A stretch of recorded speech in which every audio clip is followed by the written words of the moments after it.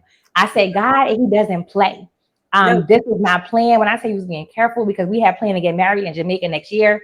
So we were like, oh, we're trying to do it. It's Right. nothing but God. So even in that, like if you're having issues with your Mm. miscarriage and not knowing, baby, you be saying I'm gonna wait, and God is saying when the time is right, and it's nothing you can do. No. No matter what you say, self doubt and things you say to yourself, God Yes. is always the one in control. Yes. And I just am so thankful. Like even in this, it is Oh even my being more gosh. transparent. Even in this, I'm telling you, Mm. Mm. knowing God and having to stand on God's word. So this pregnancy has not been easy. So I haven't been posting and stuff as much because I've been so sick, with morning sickness, not Yeah. being able to eat, trying to get energy. And Yes. I went through a period of bleeding. So I woke up, I'm on a Zoom call, I get up and I'm just bleeding. Like blood is coming out. I'm like, so now, you thinking I'm going back to what happened last year. But Yes. immediately I had to tell myself, God is able. Yep. Light, darkness cannot not exist in light. And I had to keep feeding myself that, keep feeding myself. And my husband, we rushed to the ER and we're waiting to be seen. I go outside, I'm listening to my praise and worship music. And I'm singing Jesus and I go inside and they're like, oh, the baby is fine. Sometimes you have certain bleeding. I Yes. promise I got calm. I was talking to my spiritual sister and she said, Adrianna, like when you called me, I was so scared. And she said, but when I heard you, I'm really just declaring what God said, you kept me. She said, because I was scared Mm. myself, hearing everything. The next morning, I get up and I pass the blood clot. So I'm like, oh my goodness. And I had to tell myself, no, God, I trust you. God, I trust you. God, I trust you. And when Mm. I tell you I go to my doctor's appointment, my baby is doing fine. They say I have a fibroid, but we know God is going to shrink it. But Yes. all is well because the enemy knows what I experienced last year. So he'll Yeah. try to do certain things and have things show up, and you could be in Yes. doubt. But I said to myself, if I'm the have to be the person that has to say my baby is going to live and not die, and my baby is dependent on me to say it, oh baby, I'm gonna say it I'm every gonna say time. it. I'm gonna say it. I'm gonna sing it. I'm gonna declare it. I'm gonna write it down. Yes. Yes, ma'am. Oh my gosh. Okay, Adriana, you said so. I want to just say this. You are absolutely right. God will give you a child. God will give you a husband. God will give you anything in His time, and we have to trust His timing. And especially, I feel like when it comes to like conceiving, right? Sarah, right? When she got pregnant, she didn't think it would happen, and she even laughed when the angel told her it was going to happen. Right? That's what we speak to ourselves. But when it was time for her to conceive, she conceived. I want to say that, and then I want to also say something you were talking about, that transition with your husband, right? And being that strong person for him. And I honestly feel that in that moment, I think God was even trying to show you and showed you that it is okay to be vulnerable. I got you. I got somebody who you could be vulnerable with. Let your guards down and trust him. Okay, that's just what I heard. I had to tell you that. Um, so, and I want to just say this for everybody, because I know that sometimes we do have up these walls, right? We want to be superwoman. I mean, at least I try, but then, I'm like, wait a minute, I need to cry too. I'll put this cape down. I'm done for the day. So, anyway, so yes, vulnerability. I think I just hear that, and I got to work on that too myself. I might try. Um, Okay, Adriana, I have taken up a lot of your time and I am all about it. But I want to just zone in on this last part, because when we say we're facing adversity in a God led posture, our posture is getting into our word. Our posture is forgiving. Our posture is loving. Tell me what else this posture looks like, Adriana. I want to leave this call, and I want other women and men who are listening to leave this call and know exactly what it means to overcome adversity in a God-led posture. Yes, I would say, looking at how my life has been in this season, the most profound part about that is having that walk on water lifestyle. Mm. It's meaning that you don't even know, baby. You just okay, God, I'm watching you. Know how Because I'm doing that it. posture is you almost have to die to yourself, right? Mm. Not saying that your needs and your desires don't matter, but you have to know that if God is leading you, there's no way you can fail. And sometimes that looks like the job not going through the way you plan. It looks like you're not getting the job you interviewed for. It may look like your kids doing, and you over here like, now I know I done raised them the right way, Right. right? But that God-led posture just says, no matter what I see, no matter what I'm experiencing, I am going to say, God, you are good. God, you are able. Always going back to that. Because the Bible tells us to seek first the kingdom of God, his righteousness, and all things will be added. And sometimes we switch those things up. We're trying to do the right thing, but we're not seeking God. We're trying to get all these different things, but we haven't talked to him. And I know the only way I make it through adversity is literally not paying attention to what I'm going through. It's so funny because my mom used to say, like, Adrianna, you just unrealistic sometimes. If to know me is to know, right? Yes. I am like the biggest shooter of the world. Like you could tell me, baby, the car did it, and I'm like, okay, God, I got it. We still going until God says otherwise, if we get in it. Now I don't know how Yes. God's gonna do it. And I know Yes. he's and I'm like that with everything. That is the reason why I can stand here today and go through all the things I've been through. I'm still smiling, I'm still laughing, I'm still making new relationships, I'm still loving on people, still trusting people, because I know that it doesn't matter what it felt like. Don't matter what it looked like. My today was always me better than my yesterday. Yes. Always. And if you can Yes. really hold on to that and grab onto that, it'll make life easier. Not saying you won't feel things, right? But Right. you'll be able to say, this is only for a moment in time. Mm. This is not forever. It's not always going to be like this. And look back on what you've been through before. Like sometimes we forget. We forget in 2017 we was doing we wasn't supposed to do, and we still here today. We forget back in 2005 we was in school cutting up, acting a fool. Like we Girl. forget those things, and we over here like, oh God, how God, I'm gonna be. And he's just like, baby, we did that back a few years ago. You gonna Yes. be okay. Yes. Yes. Make that Mhm. chart for yourself. Look where you came. Yes, yes, and it's not a marathon. I wrote that down today. I just said, my life is a journey, not a marathon, and I put a heart by it just to remind myself Yeah. every day. It may look differently. I may go do something different, but nonetheless, I'm still on the same path. I'm Yeah. still going where God has called me to go. I'm learning. I'm growing, and that's okay. Like we have to take all this perfectness out of it. There is literally like no. I don't know why I'm hearing cookie cutter. There's no cookie cutter way to just live life problem free, perfect. Da, da, da, da. And people are telling you that they're not being realistic Not. because you can do everything you're supposed to do, but you could come across somebody else that's having a bad day, somebody else that has no accountability, and now you have to deal with what they're bringing to the table. But the key is to not hold on to those things. I'm not going to let how you feel today define who I am today, define where I'm going. Okay, you're having a bad day. Cool. Yeah. We deal with interaction and we're going to keep going. And Right. that's the biggest thing, and we can learn to do that. Pivoting. I always talk about pivoting and adjusting. Pivoting and adjusting is the number one way to get through adversity and stay on task. When we don't want to pivot, oh, I'm not, I said I'm only working a 9 to 5 job and that's all I'm doing. Well, sometimes you gotta pivot, right? And take that 8 to 4 for now until that 9 to 5 open up. But if you don't want to do that, you of course now you can't do that. No, what you getting all upset for? Why are you not still achieving a goal that you had planned by just an hour difference? You know what I'm saying? Like sometimes we get so caught up in things we don't want to adjust. We get a new boss, we don't like their attitude.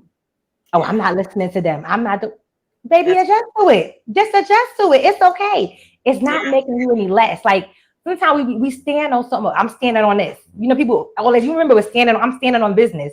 I said, Yeah. baby, I can stand on God because business is not, it's This not, is it ain't ain't always easy. giving what it's supposed to give. Not reliable. Yeah, you know what I'm saying? So it's a beautiful thing, but you can get through it. And that is why I love being a coach. I love seeing my clients go from A to B. Yeah. I love getting texts. Oh my goodness, I can't wait to talk to you because it's like, no, I got you. If nobody is encouraging me to tell you could do it, oh, I'm gonna tell you. If nobody is telling you that you could get through this and it's like on the other side, I'll Yeah. tell you a story. You're gonna be like, oh, and you've been through that? Yes, I have. And look at me today. Like I have a story, I have a testimony. It's gonna have you like, oh, okay, well, shoot, I'm good. Uh-huh. Uh-huh. Come on, a lot better. I love it. Hmm. Pivot and adjust. And I think Yes, that is perfect. That's the best way to overcome adversity, right? yes, We create what it really looks like in our own mind, right? And I yes, love the analogy of this 9 to 5 and 8 to 4, right? Because some of us will flip our world upside down, honey, because I Yes, want. And I know I can do that. So I'm not talking at y'all. I'm talking with y'all. Okay. yes. Let's And be it's for me real. too. It has to be reminded. Like we never get to a place where we just have it all. You Right. sometimes gotta like, okay, let me check myself. Absolutely. You just gotta stop it. Is it me? Is Is it it me? me? That's good. Right. Looking in the mirror can be difficult and challenging at times. Let's be Yes. real. Okay, Adriana, I have taken up a lot of your time. I love our conversation. Honestly, we could talk forever because I Yes. feel like no way in the world I'm getting through them today. But I love giving the floor back to my guests. But before I do, I want you to tell our listeners where they can find you. Yes. So you can find me on Instagram and Facebook at Shining Bright Consulting. One word. I'm also on TikTok as well. So you can find me there. And my website is shiningbc.com. Got it. And are you accepting new clients? Yes, I am currently accepting new clients. Listen, if you're ready to get to the next level where you are right now, you need a little motivation, your motivating factor. This is how we do it. Come on, let's get to work. My journal is on Amazon. It's a 30-day challenge, just getting through the adversity. You're not talking about adversity all the time. So it is truly it's called New Horizon. And I walk you through 30 days of different, I have 5 different steps. You're going to walk yourself through. We have journal prompts, we have affirmations to just get you from starting here today and getting you to the end. In those 30 days, you're going to do some self-reflection. So it is on Amazon, New Horizon, Adrianna Rudolph, and you'll find it right there on Amazon. I love that so much. Get the journal. I am such a big journaler and I'm big on journals and I love getting journals from people who've been through it. I do not want to read an AI journal. I don't want to read what somebody learned in school. I want to actually read and work through a journal with someone who has been through some things that I am trying to overcome or I have overcame and I just need another reminder. Are we all healed? Are we ever fully healed? Probably not. Get the journal. Okay. All right. So thank you so much, Adriana. I'm giving you back the floor.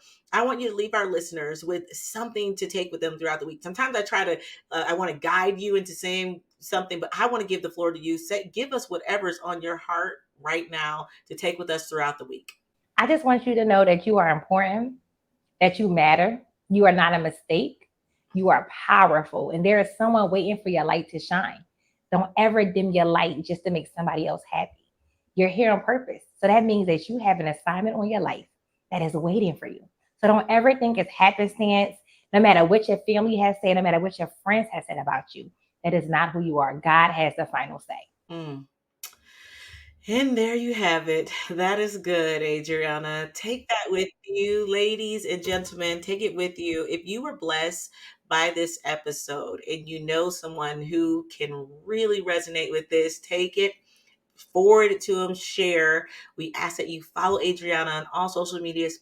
Pick up that book, tag her on it too, and tag me, please. I want to witness, and let us know that you have got the book, and we would greatly appreciate it if you do that. Subscribe also. And Adriana, thank you so much for leaving us with your knowledge, with your stories. Thank you for coming on and being a witness. I really appreciate you. Yes, and thank you so much for having me. This was amazing. Thank you so much. Thank you so much for joining us on another episode of the Woman Witness podcast on Woman Witness TV network. Perhaps you were chosen for such a time as this to write, to tell your story, your truth. Until next time.